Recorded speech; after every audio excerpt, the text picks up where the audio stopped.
convincerti con la nostra esperienza nel motorsport o con le nostre partnership sportive. Ma non basta. L'unica cosa che conta in uno pneumatico è la sua qualità, in qualsiasi condizione. Kumho Tire, nient'altro che qualità. Ben ritrovati amici di Radio Rossonera, buongiorno qui dalla radio, 11 novembre del 2024, buon lunedì, buona settimana, buona sosta, buona quel che volete, insomma, dall'editoriale della radio che apre come sempre la settimana.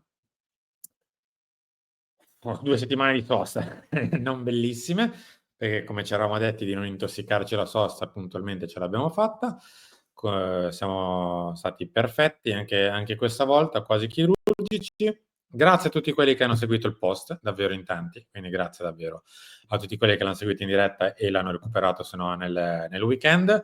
Grazie a tutti quelli che si sono iscritti, hanno messo like, come al solito ragazzi, non viviamo d'aria, detta proprio schietta. Sbaglieremo, assolutamente sì, siamo umani, come sbagliano i calciatori, sbagliate voi, sbagliamo noi, sbagliano tutti. Ma, e ne parlo magari poi nel punto 2, l'importanza di avere magari qualcuno di diverso rispetto al resto della situazione, forse meriterebbe un pochino più di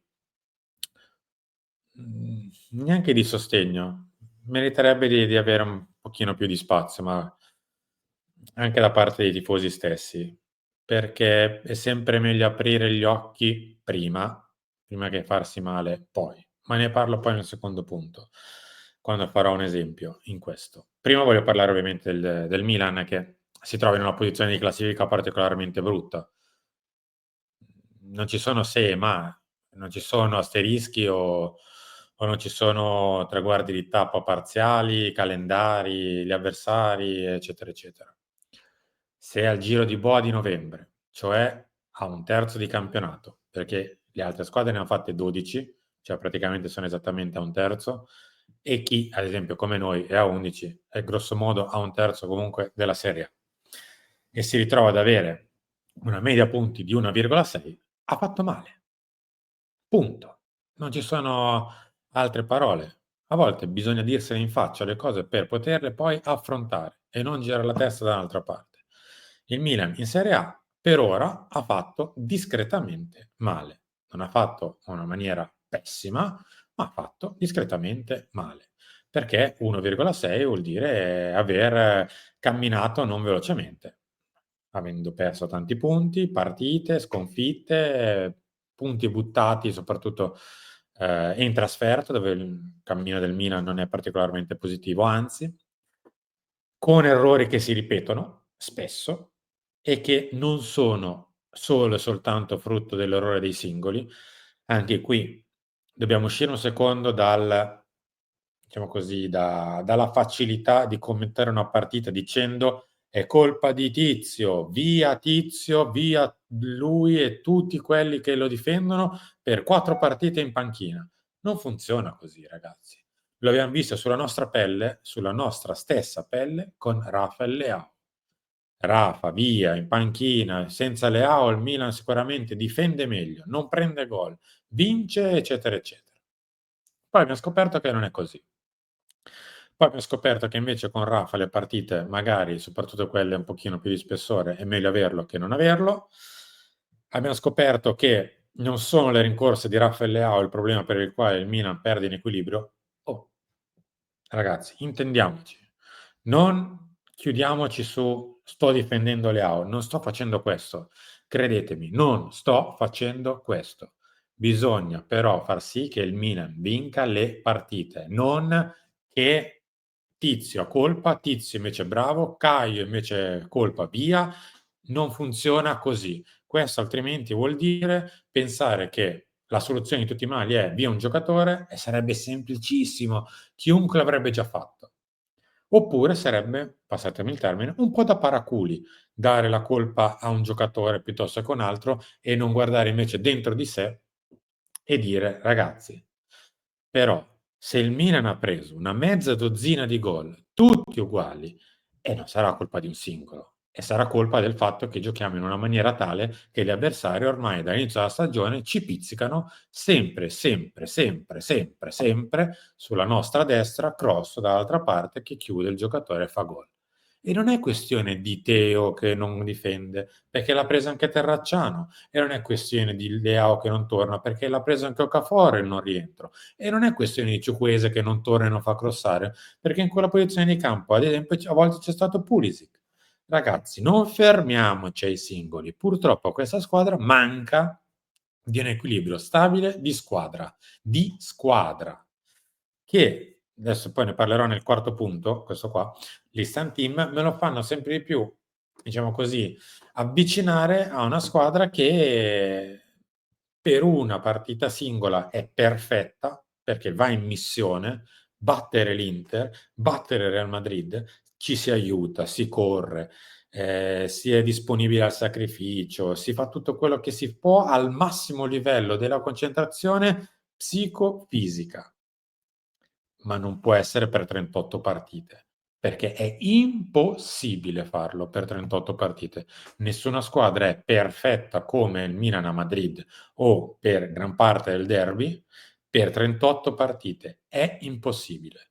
Anzi, è il contrario. In tutte le altre partite che si vede la grande squadra e quanto invece è equilibrata, stabile e concreta. E il Milan purtroppo in questo momento non lo è. E lasciate perdere il singolo. Tra l'altro, apro e chiudo parentesi veloce perché ho tante cose da dire oggi. Si è dato colpa a Teo dei gol.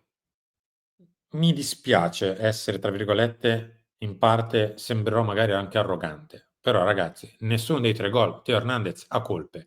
E se dite il contrario, riguardatevelo. Stavo dicendo una cosa, ma è giusto avere ognuno la propria opinione, ma ci sono cose nel calcio che sono così, per legge, per regola, per modo di giocare e di difendere. E Teo sul primo gol non ha colpe, è un angolo, la palla viene fuori, gol. Sul secondo non ha colpe, sul terzo mi dispiace, non ha un briciolo di colpa. E pensare che abbia colpe, allora colpa di Teo Hernandez abbiamo perso, è un errore tragico che si può fare. Pensare che Teo se difende meglio il Milan vince. E non sto difendendo Teo Hernandez, voglio difendere il Milan in questo caso, che deve vincere le partite per vincere i trofei e non per vincere una volta ogni tanto e siamo tutti contenti. Eravamo felicissimi a Madrid di vincere, ci mancherebbe altro, ma se poi il sabato a Cagliari facciamo quella partita che abbiamo fatto, ragazzi, poi le cose un pochino si perdono e a maggio che ci resta in mano? Niente. Una posizione in classifica, probabilmente, e niente più. Quindi, per far sì che a maggio non si è piazzati, punto, bisogna risolvere i problemi reali di questa squadra, che sono di equilibrio, che vanno al di là dei giocatori, perché se Okafor non torna, è un problema di Okafor, sì, è un problema di costruzione di rosa, che è stata, come al solito, purtroppo l'abbiamo già detto tante volte, sembra di ripetersi, sbagliata, perché siamo corti e mal costruiti e mal assemblati a quel punto perché non riusciamo a tenere il campo. Non ce la facciamo, ragazzi, l'abbiamo visto sulla nostra pelle. Non ce la facciamo. Tra l'altro il Milan in questo momento ha una media punti, ce la siamo già detta, ha gol fatti pochi, perché rispetto a quello che mette in campo come proiezione offensiva è una di quelle squadre che nelle prime 5-6 posizioni ha segnato meno, quindi non ne vale neanche la pena avere questo sbilanciamento in avanti, perché non ci porta nemmeno a tanti gol. E di contro ne ha subiti tanti quanti altri e rispetto ad altri anche di più, tipo la Juve e il Napoli, se non ricordo male, anche la Fiorentina. Ma detto questo, e dopo ne parliamo di obiettivi, occhio che la Serie A quest'anno è diversa e andiamo al punto 2. Anzi, quello è il punto 3, scusate. Falsi miti e propaganda. Come ho detto all'inizio, ogni tanto però, invece di girare la testa e dire ah, peste corna di Rafael Leao per un mese, titoloni solo su Rafael Leao. E ripeto, non voglio difendere Rafael Leao, non me ne frega niente, anche se per 2 mesi ha vissuto anche una situazione personale non propriamente felicissima, visto che i 2 gemelli che ieri sono stati, tra virgolette, ufficializzati, sono nati 2 mesi fa, molto prematuri. Non era nelle condizioni migliori, ma è giusto che un tifoso commenti quello che si vede sul campo. Chi magari poteva saperlo, vabbè. Falsi miti e propaganda riguarda appunto la questione non giriamoci dall'altra parte se ci sono i problemi, o non diamo modo di trovare un capro espiatorio, tutta la colpa lì e via. Perché se sbagliamo a difendere, la colpa purtroppo non è del singolo, è del manico, è del mister purtroppo in questo caso, che non ci riesce a far trovare lo straccio di un equilibrio in campo, se non nelle grandi occasioni in cui noi diamo tutto. Come dicevo all'inizio, val la pena ogni tanto guardarsi e dirseli i problemi. Non si è meno milanisti se si dicono che ci sono dei problemi, anzi, si è molto più milanisti se ce lo si dice in faccia, se si è chiari, se si è anche critici. A volte sbagliamo, noi stessi, a volte criticando sbaglieremo, ma ci mancherebbe altro. Ma lo facciamo perché vediamo che le cose non vengono fatte bene. Vi faccio un esempio. Per 3 anni ci siamo presi di tutto, insulti, critiche, sberleffi, anche da parte di qualche collega, chiusa parentesi, per la questione infortuni. Oh ragazzi, siamo arrivati a metà novembre e l'inferigenza infortuni quest'anno non c'è. Come mai? Forse avevamo ragione a dire che lasciate perdere le cazzate del campi di Milanello, del meteo, delle troppe partite, dell'injury prone e compagnia. E invece vi dicevamo: "Ragazzi, ma i dati che ci sono negli ultimi 3 anni sono talmente grandi e diversi dal resto della nostra Serie A, che è evidente che c'è stato un problema diverso, che non può essere il campo di Milanello", che tra l'altro quest'anno non è che siamo andati a allenarci ad Appiano Gentile, quest'anno ci alleniamo ancora a Milanello. Quindi evidentemente era un problema di persone, evidentemente si eran fatti degli errori, evidentemente era meglio risolverli, non nasconder la testa sotto la sabbia per 3 stagioni consecutive e solo adesso l'abbiam risolta, cambiando le persone. Vi abbiamo fatto vedere, ad esempio, quest'estate i lavori di forza fatti. Quante volte ci avete, sentito parlare a luglio dei doppi allenamenti, della forza, eccetera? Ragazzi, non è un caso se quest'anno i problemi muscolari sono normali, nella media come tutti gli altri, non abbiamo problemi tendini, l'anno scorso 4 e 2 operati, cioè di che stiam parlando? Ogni tanto quando ci sono i problemi dirseli in faccia è la cosa più milanista che c'è. Detto questo, passiamo all'ultimo gli ultimi 2 punti. La resa dei conti. Ehm, Prima volevo aprire una parentesi velocissima, a proposito di propaganda, falsi miti e compagnia. La nostra primavera in questo momento è prima. È prima e qui, tra virgolette, è un giudizio personale magari sbagliato, perché nei posti giusti ci sono le persone giuste.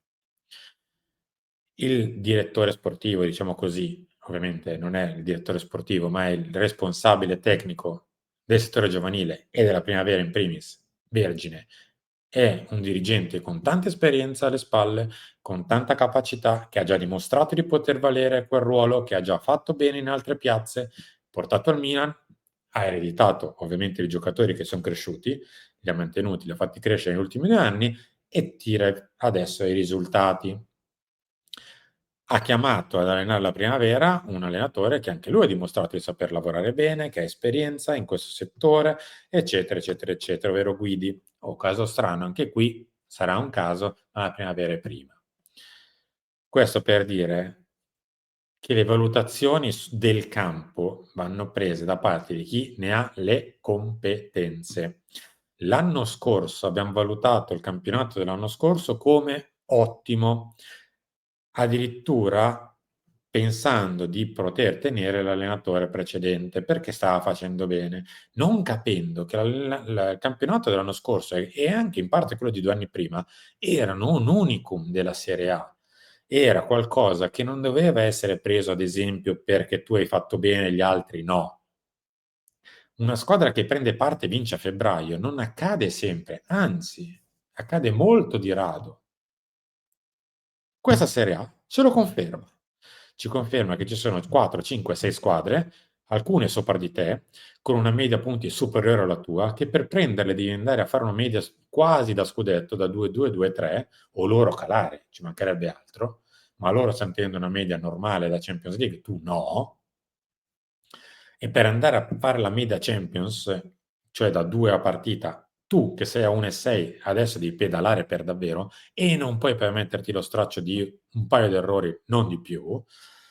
Questo per dire che le valutazioni che sono state fatte anche sul mercato ogni tanto vanno fatte non coi numerini, non con i graficini, no, va fatto sul campo, su quello che realmente è l'erba dove si gioca. Pavlovic, ho fatto l'esempio nelle pagelle, è un signor difensore che in questa squadra è sbagliato. Nell'Atalanta di Gasperini è perfetto. Se sono il dirigente dell'Atalanta, lo compro oggi. Se sono un dirigente del Milan, ci penso 5 volte prima di comprarlo, se so che il mio allenatore, cioè Fonseca, allenerà il Milan per difendere a 40 metri in linea, giocando col fuorigioco, giocando con lo spazio, giocando con il resto della squadra per difendere. Non più a uomo, non più riferimenti, non più aggressione, non più quel tipo di calcio lì. Non lo prendo Pavlovic. Così come Reinders, ad esempio, l'anno scorso sembrava un giocatore di un tipo che dovevi capirlo per capire le sue qualità, al di là della palla che continuava a passare sopra la testa, degli avversari che li sfrecciavano a destra e a sinistra perché era da solo in mezzo al campo, del fatto che doveva coprire 60 metri di campo da solo perché ce n'erano 4-5 di qua e 4-5 di là ed era da solo, non c'era neanche lo straccio di un compagno vicino. E ancora una volta il campo ti dice che invece in un sistema diverso rende decisamente di più. Quest'anno lo stiamo vedendo.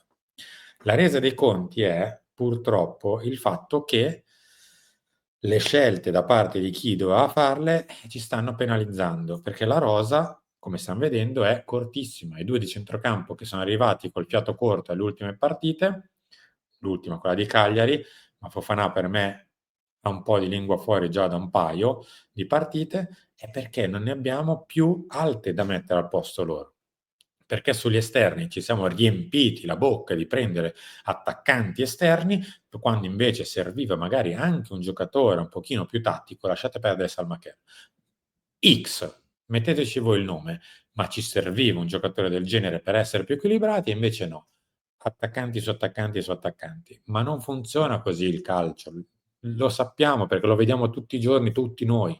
Non funziona così, che più attaccanti metto, più gol faccio, più partite vinco. Non funziona così. Chiudiamo sugli obiettivi l'Instant Team.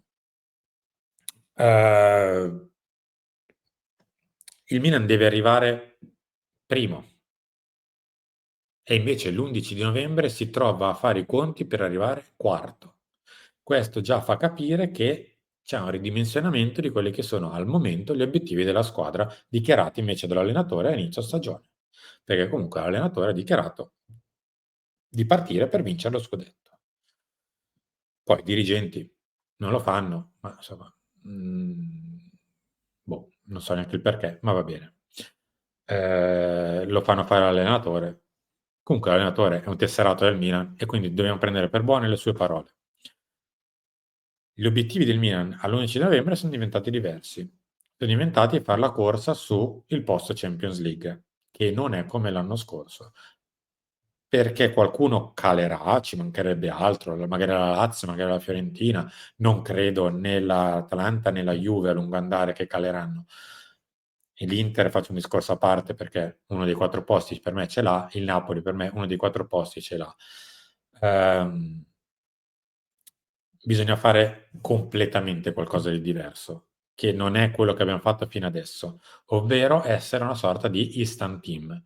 Cioè, mi sembra quella del Milan, sempre di più, una squadra che per la singola partita è perfetta, perché anche nel suo disequilibrio in campo, mettendoci qualche corsa in più, un po' di abnegazione in più, un più di concentrazione in più, quello che volete in più, sopperisce a queste mancanze e a quel punto trova i vantaggi di avere una squadra che ha più qualità, più tecnica in campo magari di un avversario, eccetera, eccetera, eccetera. Ma sulla partita secca questa cosa può funzionare. Sul derby può funzionare, a Madrid può funzionare, col Napoli in parte ha funzionato, con l'Leverkusen in parte ha funzionato, ma sul lungo periodo non funziona. E siccome noi dobbiamo vincere sul lungo periodo, siccome non stiamo giocando un mondiale dove ci sono, quante sono? 3 più 4, 7 partite, non stiamo facendo un mondiale, stiamo facendo la Champions League che è spalmata su 8 mesi, stiamo facendo il campionato che è spalmato idem, stiamo facendo tutt'altro tipo di stagione che parte ad agosto e finisce a maggio. E così, come siamo stati costruiti, come siamo messi in campo, non funziona. E la media punti lì a ricordarcelo, la media punti di Italiano a Bologna, che tante viene preso in giro a volte dai nostri tifosi, da noi stessi, da tutti quelli che è, eppure ai nostri punti. Tanto per dire quello che purtroppo non ha fatto bene il Milan da inizio della stagione fino adesso. Bisogna galoppare, non più neanche trottare, bisogna galoppare da adesso in poi, non sbagliando praticamente più niente. Non so se ce la facciamo, onestamente. Se l'idea è quella di non ritornare ogni tanto sui propri passi, cioè il Milan non può difendere come sta difendendo adesso, perché il Milan a Cagliari ha concesso 7 palle gol nitide al Cagliari, che aveva fatto 9 gol fino a 2 giorni fa, e ne ha fatti 4 a te, perché c'è un ginocchio di Viola, se no erano 4 gol. Ragazzi, il Cagliari, lasciate perdere quindi il singolo, che ti fa 4 gol, non è colpa del singolo, mannaggia, non voglio andare oltre, ma 4 gol dal Cagliari in pratica, eppure quasi 2 dal Monza, che uno te l'hanno annullato bene e uno è Maldini che se lo mangia a porta spalancata. Ragazzi, non si può giocare così in Serie A. Io sono arrivato in chiusura di questo editoriale, ci rivediamo tra poco. Per Chiamina, 9:30, le vostre telefonate. Grazie a tutti, a tra poco. Potremmo convincerti con la nostra esperienza nel motorsport o con le nostre partnership sportive. Ma non basta. L'unica cosa che conta in uno pneumatico è la sua qualità, in qualsiasi condizione. Kumho Tire, nient'altro che qualità.